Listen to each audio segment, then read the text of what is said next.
Breaking news for American education. The Republican frontrunner for president wants to bring Trump University to all Americans for free. I'm announcing today we will take the billions and billions of dollars that we will collect by taxing, fining, and suing excessively large private university endowments, and we will then use that money to endow a new institution called the American Academy. Its mission will be to make a truly world-class education available to every American, free of charge, and do it without adding a single dime to the federal debt. This institution will gather an entire universe of the highest quality educational content covering the full spectrum of human knowledge and skills, and make that material available to every American citizen online for free. The Academy will award the full and complete equivalent of a bachelor's degree. In addition, to help the 40 million Americans who have some college education but no degree, the American Academy will grant credit for past coursework at legacy institutions and give you the chance to complete your education at the American Academy for free and much more quickly than is now possible or available. The libs are going to lose their minds, as will the libertarians, as will the Republican establishment, as will many fancy conservative movement types who went to brand name schools and fill their mahogany home libraries with many dusty books. And yet, this is a great idea. I love this idea. Not because I am convinced that the American Academy will provide the best kind of education around, but rather because the education system that we've got today basically can't get any worse. Since the 1960s, the organized radical left has taken over virtually every educational institution in America, especially the colleges and universities, including the fancy, prestigious, name-brand schools. That is the left's epicenter of power. What Trump is suggesting here is a pure political power play. Bleed the left's power center of its funding and of the malleable minds that it shapes. You say online schools aren't ideal? Sure, but virtually every lib school in America already offers online courses, and online courses make it much easier for students to transfer out of those lib schools, including if they've got a lot of credits but they haven't yet graduated, including if they've taken some coursework but don't have a degree. You can just transfer all that over from the lib school to Trump's conservative school. Free college is a bad idea, you say, because it dilutes the quality of the degree and makes the system beholden to government apparatchiks. Sure, I totally agree. But that's already the case at most liberal schools, and Democrats inch nearer and nearer every single election cycle to flooding their own schools, all the lib schools, with the same type of funding that Trump is talking about, only orders of magnitude higher. Trump's academy, you say, might not properly teach Aristotle and Shakespeare? Sure, but neither do Harvard and Yale at this point, to say nothing of the less prestigious, much more highly attended schools that teach little more these days than racial resentment, sexual confusion, and contempt for our country. Conservatives like to talk a good game about mixing up our strategy and recapturing the institutions and bleeding the organized left of its political power. If we're serious about doing that, this is a great way to do it. If we're not, if we've just been bluffing this whole time, then we can keep up the same old playbook that has for more than half a century consistently handed the libs virtually every institution in America. And then we can pride ourselves on our devotion to the dubious principle of always losing. I'm Michael Knowles. This is The Michael Knowles Show.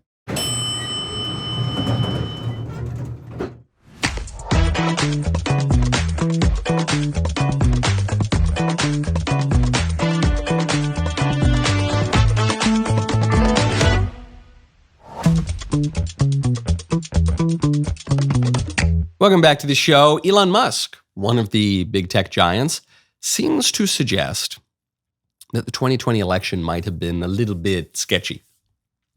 He seems to be on board now with the so-called election deniers. We'll get to that in a second. First, though, I don't want to move off the Trump University thing, the American Academy under Donald Trump too quickly, because there's going to be one objection here. And the objection is, well, beyond the spending, beyond the new government power, beyond the quality of the education, if conservatives get on board with this idea in principle when a Republican is in office, then when a Democrat is in office, they're going to use the American Academy to achieve their own ends. They're going to make the American Academy super liberal, and it's going to have the backing of the government and all this funding, and you can transfer in and blah, blah, blah. Two responses to that objection. One, the left already has that power because they control, statistically, all of the universities in the country. And those universities receive a ton of government funding, and they're moving more and more toward free college and debt forgiveness for student debt and all the rest of it. They already have that. So there's very little for conservatives to lose by attempting to carve out our own little center of power in that same universe. But second of all, Trump could, or at least conservatives could in theory, establish the American Academy such that it would be very difficult to replace the teachers and the administrators with huge libs. And the reason I know that that is the case is because that's exactly what the libs have done at all the other schools since the 1960s. And what the libs have done is they've gotten themselves into the universities. The radicals from the 60s are now, to borrow a phrase from Roger Kimball, the tenured radicals of the 90s and 2000s all the way up to present day. And by reforming, quote unquote, I think deforming, but they say reforming the way that the schools conduct university business, giving the faculty a greater say in hiring and giving the deans and the deputy deans and the deputy assistant deputy deans of diversity, equity, and inclusion a greater say in personnel, they essentially lock themselves in. So you've got a critical mass of libs on the faculty and in the administration, and then they change the hiring process and all the rules such that they basically only hire themselves. So now it's virtually impossible to crack through. The one example I've seen of a conservative going in there and cracking up that lock would be Governor DeSantis at New College in Florida, who went in and he said, I'm going to make an example out of this school, and I'm going to run roughshod over the libs who are locking out the conservatives. And he installed a good, solid new board and is recrafting the curriculum to be solid and conducive to virtue and flourishing and knowledge. But that's one example. Otherwise, the left has done a great job at locking in their power there. Conservatives could do the same if we would simply mimic the tactics, albeit when we do it in a just way toward good ends, not as the libs often do, sometimes in an unjust way and always toward very, very evil ends, not good stuff. We've got to amass some power. And when you want to amass some power in politics, often you got to amass some wealth. When you want to amass wealth, one thing you ought to check out is Birch Gold. Right now, text Knowles to 989898. Yet again, we're facing the threat of a government shutdown. And of course, the administration will deal with it the same way they always do, with more spending, which will inevitably devalue the dollar. Protect your savings by diversifying into gold with the help of Birch Gold Group. When you open an IRA with Birch Gold, for every $10,000 you spend by December 22nd, Birch Gold will send you a free gold bar. Just text Knowles, KNWLES, to 989898 to claim eligibility before Black Friday. Birch Gold can even help you convert an existing IRA or 401k into an IRA in gold without taking any money out of pocket. And you still get the free gold bars. With an A+ rating with the Better Business Bureau and thousands of satisfied customers, you can count on Birch Gold to help you transition an existing IRA or 401k into an IRA in gold. Do not let your savings fall victim to the further devaluation of the dollar. Text Knowles to 989898. Receive a free info kit on gold and claim your eligibility before Black Friday to receive free gold bars on your qualifying purchase. That is Knowles, KNWLES, to 989898. Speaking of unfortunate products of American higher education, Barack Obama has gone viral over the weekend for chiming in on the outbreak of war in the Middle East. Some conservatives have pointed out that Obama-era policies, driven directly by Barack Obama vis-a-vis Israel and the Palestinian territories and the broader Middle East, would appear to be directly responsible for what's going on. Obama says, hey, no, man, come on. It's all of our fault. The problem with the social media and trying to TikTok activism and trying to debate this on that is you can't speak the truth. You can pretend to speak the truth. You can speak one side of the truth. And in some cases, you can try to maintain your moral innocence, but that won't solve the problem. And so if you want to solve the problem, then you have to take in the whole truth. And you then have to admit nobody's hands are clean, that all of us are complicit to some degree. Okay, there we go. For the first part of that, I thought Obama was channeling his inner Kamala Harris. And Obama's a pretty smart guy. And when you want to discuss the truth, you need all the whole truth. And we're nothing but the truth. And so when we on our debates, we're a little narrow and shallow, and we don't always. And I said, what are you babbling about? Get to the point. He says, listen, this war in the Middle East, it's all our fault. Oh, no, it isn't. No, it isn't at all, actually, because here's the thing. During the Obama administration, he and his team made a conscious decision to weaken the state of Israel and to embolden the enemies of the state of Israel. And they had all sorts of arguments and reasons for doing so.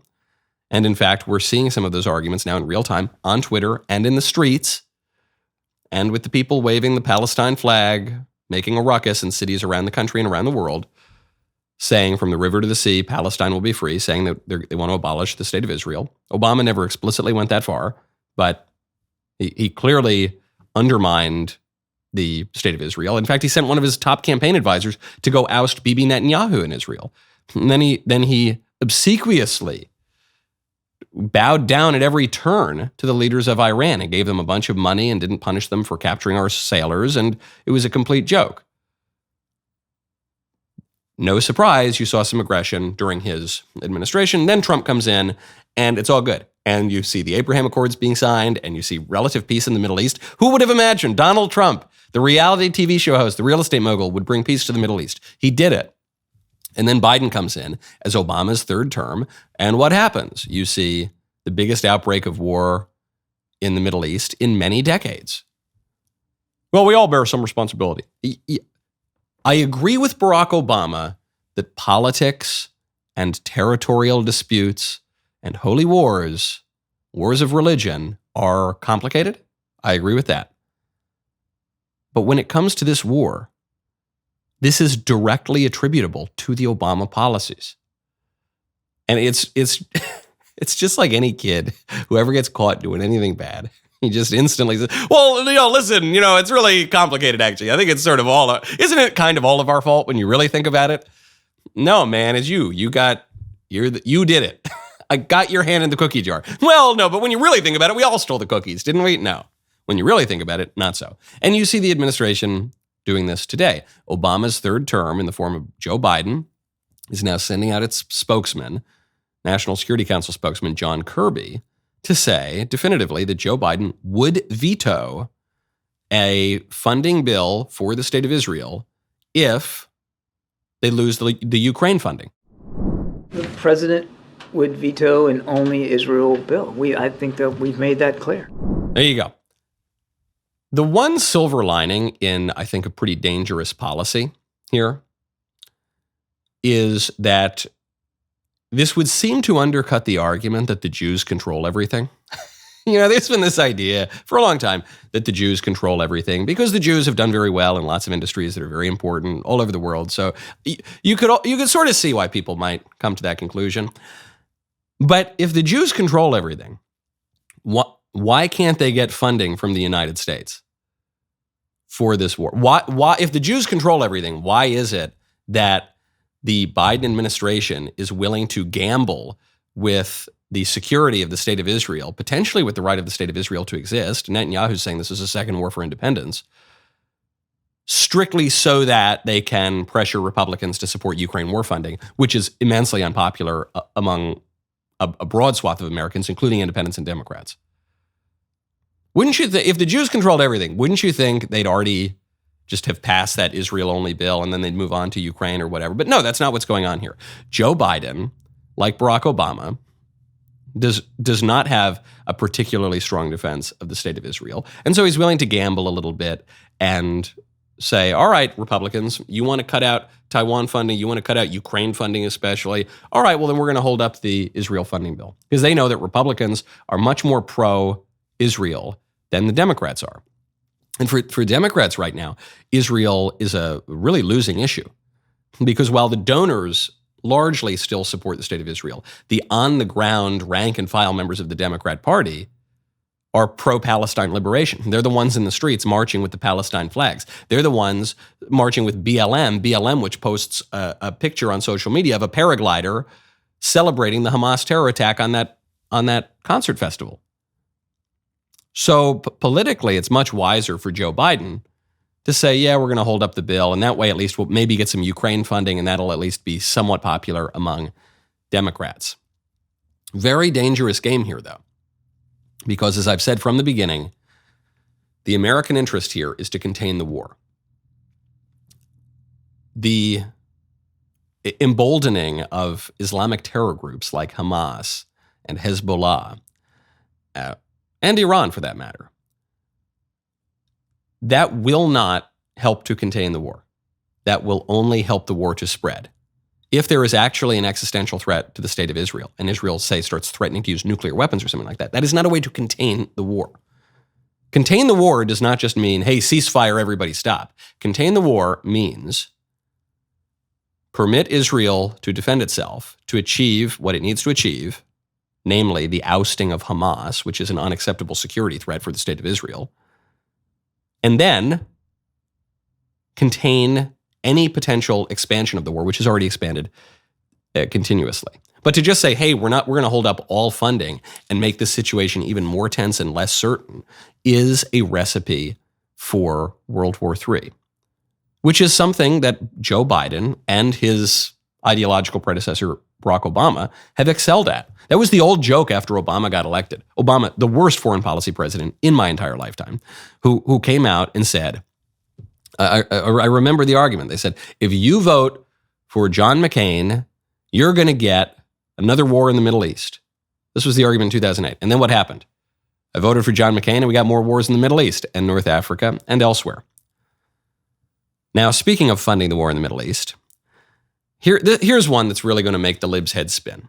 And it shows you the complexity of war that armchair quarterbacks, armchair generals generally do not appreciate. Wall Street Journal has a report out now that the Russia-backed paramilitary group, the Wagner Group, you remember the Wagner Group, formerly led by this guy named Prigozhin, who turned on Vladimir Putin and started marching his paramilitary toward Moscow, lost his gumption at the last minute, turned back around, and then he had an unfortunate plane crash that I'm sure Vladimir Putin had nothing to do with. But the Wagner Group, the Wagner Group, if you want to sound really scary about it, a very serious military force, does a lot of fighting for Russia. So the Russia-backed Wagner Group is reportedly looking to send advanced air defense systems to the Middle East. My question is, what is the average purple-haired American liberal supposed to think about this? Because the Palestine liberation people are good.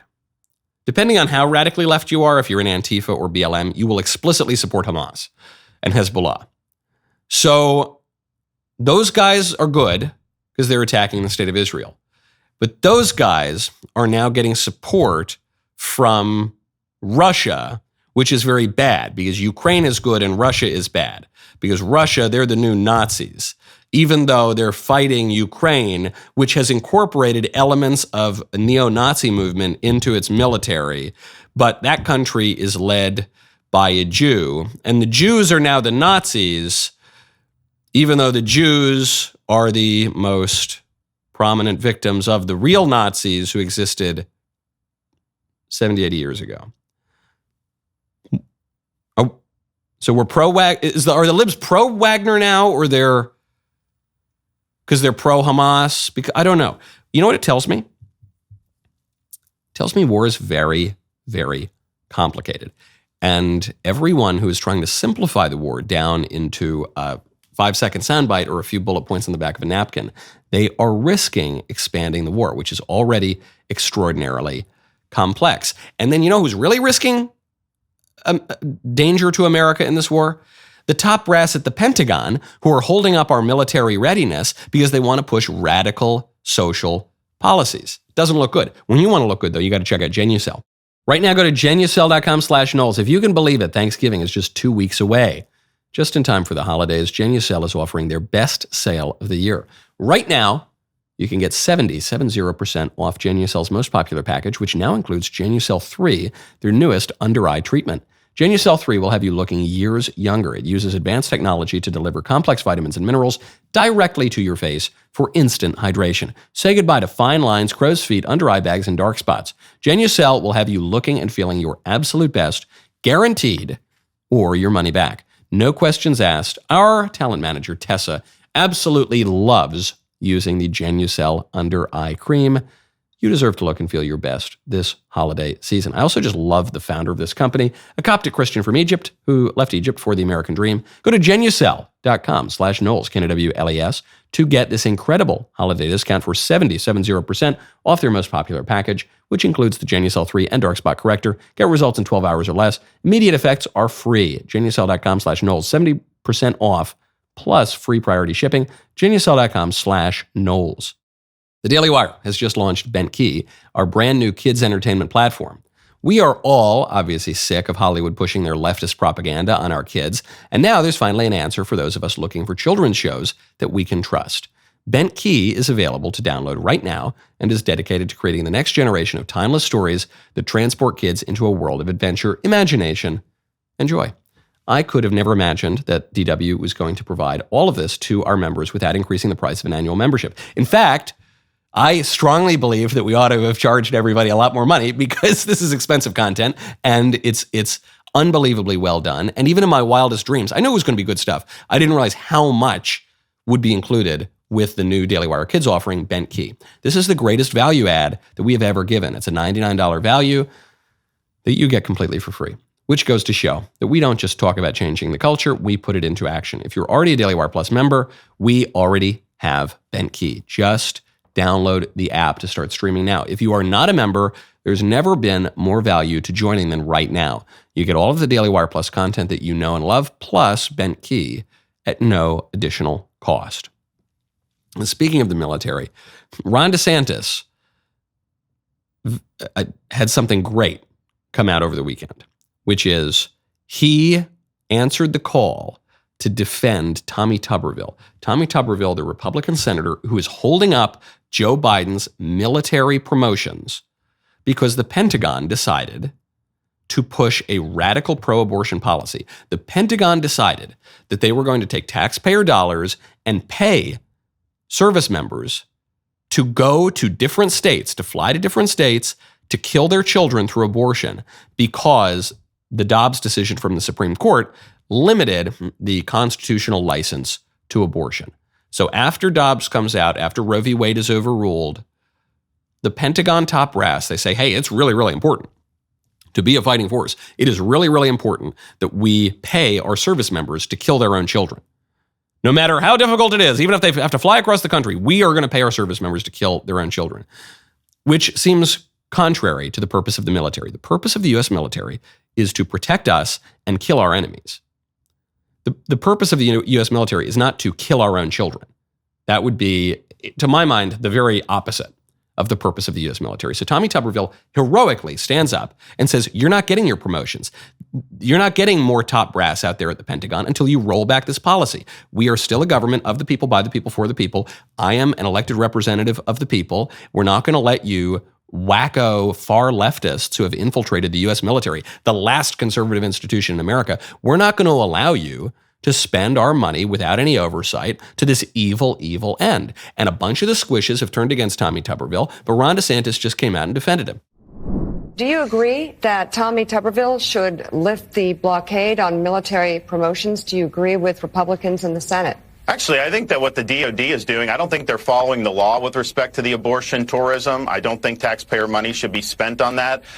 We have a very weak defense industrial base. We've got huge problems with recruiting. And so their focus on that, I don't think is consistent with the law. I also think it's misguided. I would also point out that you can promote people on an individual basis. I think the Senate has decided they have not wanted to move a lot of those. But if there's people that are mission critical, they can move it in spite of what Senator Tuberville did. But I think fighting back on the Pentagon going outside the boundaries of the law, I think that's Congress's appropriate role for oversight and checks and balances. But to answer the question, do you think that Senator Tuberville should lift the blockade that he's put on military promotions?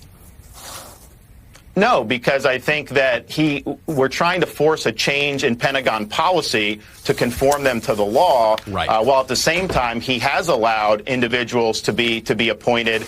So if there are mission critical promotions, bring them before the Senate. I think he's been very clear that that's appropriate, and I know that they have done that in certain instances. Totally right on.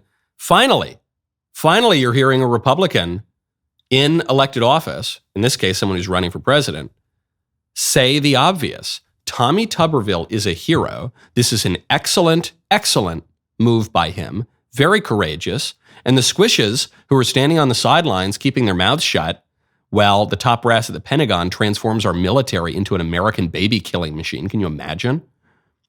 And the even worse, the squishes on the Republican side who are attacking Tommy Tuberville, those people deserve contempt in public life. DeSantis totally right here. And I want to hear more Republicans saying it. Why is it taking the governor of Florida, the number 2 guy in the presidential race, to be among the first prominent Republicans to defend Tuberville? I want to hear every elected Republican defend Tommy Tuberville. Now, that was good stuff. I'm very, very happy with DeSantis for this. Unfortunately, Governor DeSantis followed that answer with a very bad answer, also on MSNBC. And the answer was, what should happen to President Trump if he is convicted in any of these show trials brought by the liberal regime? Do you really believe that a man who's convicted of, say, attempting to overturn the 2020 election or taking nuclear secrets back to his beach club, do you actually still, as we sit here today, believe that person should be president? So I signed a pledge, Willie, and that pledge is what it is. Now, do I think somebody under those circumstances could get elected president? The answer is no. That will not happen. I think that Republican voters will understand that as we get closer to voting. But it would be fatal in a general election. And I don't think the party should nominate in that situation. Okay. I guess DeSantis needs to give this answer. I guess, because DeSantis is running against Trump. So he wants Trump out of the primary. DeSantis is running against Trump. He needs to convince voters that Trump is not electable under any circumstances. And it's easy to say, especially when teed up by an MSNBC host, that if Trump is convicted by the very, very legitimate courts and trials that are bringing him up on very serious charges, not a complete Banana Republic show trial Stalin-esque nonsense. No, this is all very serious. Donald Trump, one time, it looks like he may have jaywalked in New York City. Can you imagine? Send him to the gulags for 150 years. I guess DeSantis needs to give that answer because he's running against Trump, but it's a very bad answer because it accepts the premise, the liberal premise, that these trials are somehow legitimate. They're not. They're not. Part of the evidence that the trials are not legitimate, other than the content of these trials, other than how unprecedented it is that a former president and current leader of an opposition party, of the opposition party, would be indicted at the federal level, at the state level, over supposed crimes that have never been prosecuted against a president, that the former opponent of Donald Trump, with far less right, certainly committed, more clearly than Donald Trump ever did in the case of Hillary Clinton's classified email scandal. It accepts the premise that this is all somehow legitimate instead of the show trial that it is. And that's no good, because not only do Republican voters know that this is a political persecution almost entirely divorced from the law, many Democrats know that too.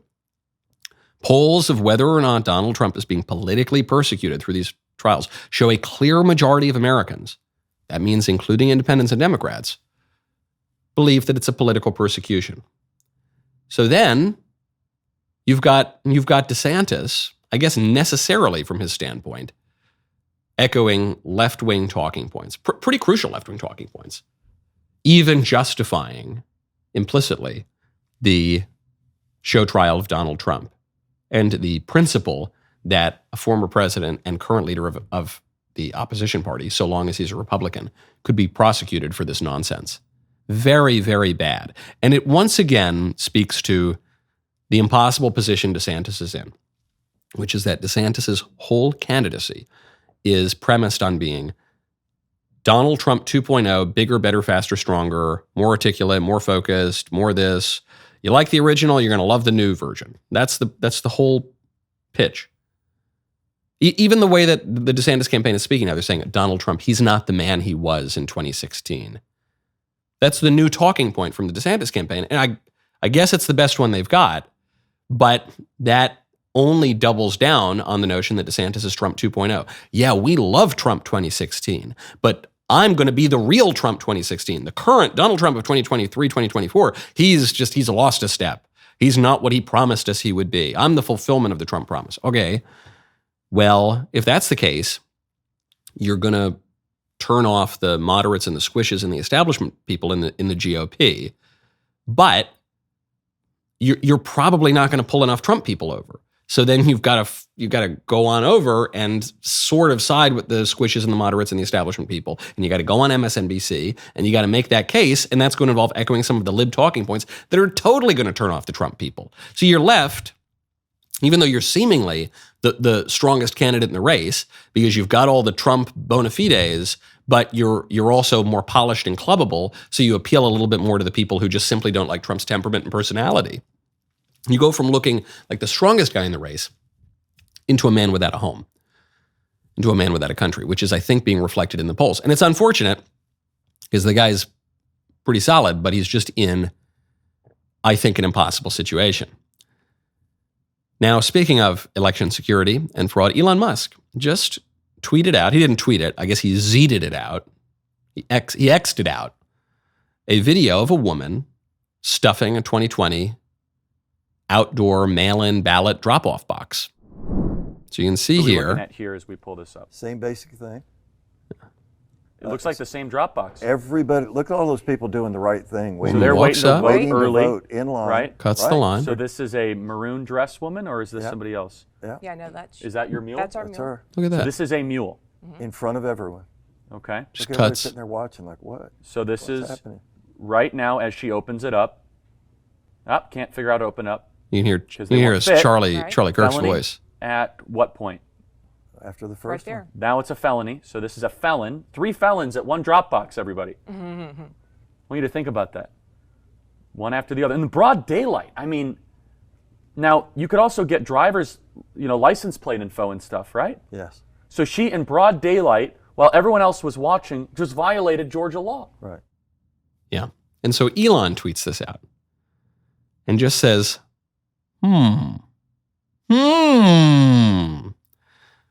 which is good news. I have from the beginning felt that the 2020 election was a little bit dodgy.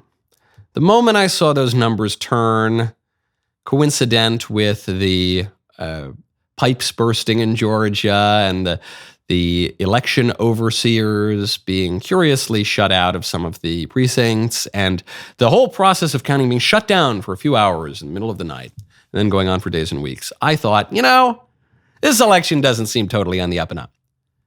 Really, from the moment that the libs changed the voting rules, in some cases to violate the law and state constitutions, like in the case of Pennsylvania, and to enable widespread mail-in ballots and the ballot drop-off boxes, I thought, this isn't good. This is rife and open for fraud. As Barack Obama said 10 years ago, Barack Obama, before this scheme became fashionable for Democrats and they thought they could really win it, Obama himself and his team came out and said, oh no, unsecured widespread mail-in ballots, that's really dangerous. That opens up the possibility of voter fraud. Then they realized they were very good at it, so they've encouraged it. But this is big news. Not the fact that these people seem to be cheating, but the fact that Elon Musk is promoting it.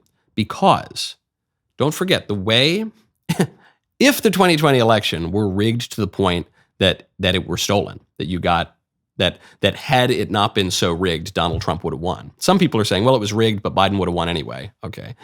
If it were rigged to the point that it changed the outcome of the election, then the chief villains in that story really are not the little election workers or the people on the ground harvesting the ballots and signing them themselves and stuffing it into the drop boxes. The big villains were the oligarchs in big tech, because it was big tech that censored damaging information about Joe Biden. That alone could have thrown the election to Biden, censoring the Hunter Biden laptop story.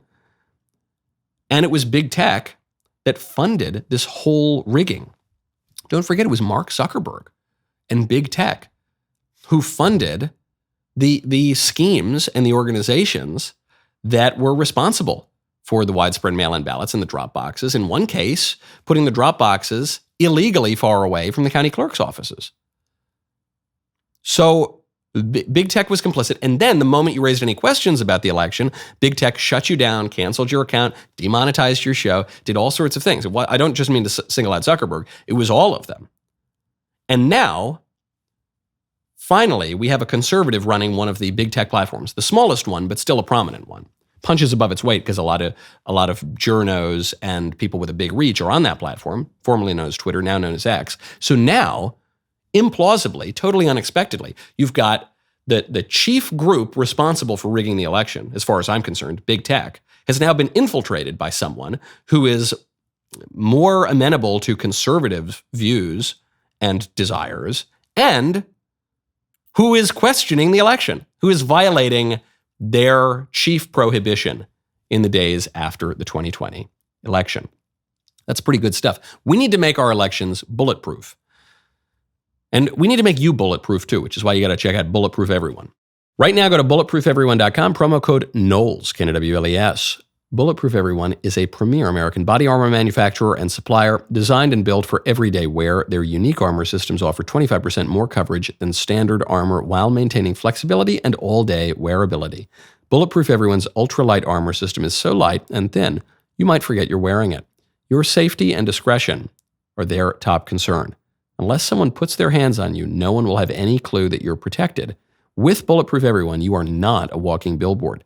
There are no visible logos and no flashy designs. They are a comfortable, tailor-made clothing system that goes above and beyond, adding additional security by keeping you incognito and under the radar. Work or play, Bulletproof Everyone has got the perfect armor system to fit your everyday lifestyle and everyday budget. Right now, our listeners can get 10% off plus a free Bulletproof backpack with the purchase of any Bulletproof clothing. Just use code Knowles at checkout at bulletproofeveryone.com. That's bulletproofeveryone.com, promo code Knowles. My favorite comment last week is from Shelley Eisenhart 629, who says, Michael, I normally fast forward through the intros of a lot of YouTube shows I follow. I love watching yours and your dance. On a serious note, thank you for all of your great information. Thank you. You know, we went back and forth on it because the intro is a little gay. I think we would all have to, it's literally light in the loafers in that my loafers are kind of light and they're dancing on the desk. And I know it's sometimes hard to tell the difference between an Italian and one who is light, a European and one who is light in the loafers. I being American, but of Italian extraction, it's confusing, okay? But the thing that pushed me over the edge on why I think it's kind of a funny intro is, on the one hand, the libs are accusing me of being a genocidal maniac who wants to slaughter all of the people in the world or something because I pointed out at CPAC that. And then on the other hand, they're going to call me a Finocchio and say that I'm light in the loafers because I dance on my desk. And I think that's kind of fun. I like that. I like just kind of putting a little wrench in the gears of the liberal mind. So as far as I'm concerned, the intro stays, and I'm glad that you like it as well. Speaking of voter fraud, there's a lot of evidence of it. There's a lot of evidence of voter fraud, guys. And consequential voter fraud. There's a judge in Connecticut, Superior Court Judge William Clark, who has just ordered the results of a recent mayoral primary election in Bridgeport, Connecticut, state's largest city, to be overturned and for a new election to be held. So not just, well, we found some issues, but no. This election is null and void. We are going to hold a new election. That's how bad the rigging was. Sometimes you hear with the 2020 presidential election that, well, Trump's lawyers tried to make their case in court, and they failed. That mostly isn't true. Mostly what happened is the Trump lawyers tried to make their case in court, and the courts didn't want to hear it. Because the courts don't want to get involved, because they don't want to be blamed for picking one person or the other. So they mostly said, "Nah, no thanks. We're not interested. See you later," which is what courts often do. That's what the Supreme Court did in the 1948 Senate election in Texas, in which LBJ, a future president, stole the seat. Almost certainly stole the seat. And the Supreme Court said, "No, we don't want anything to do with it."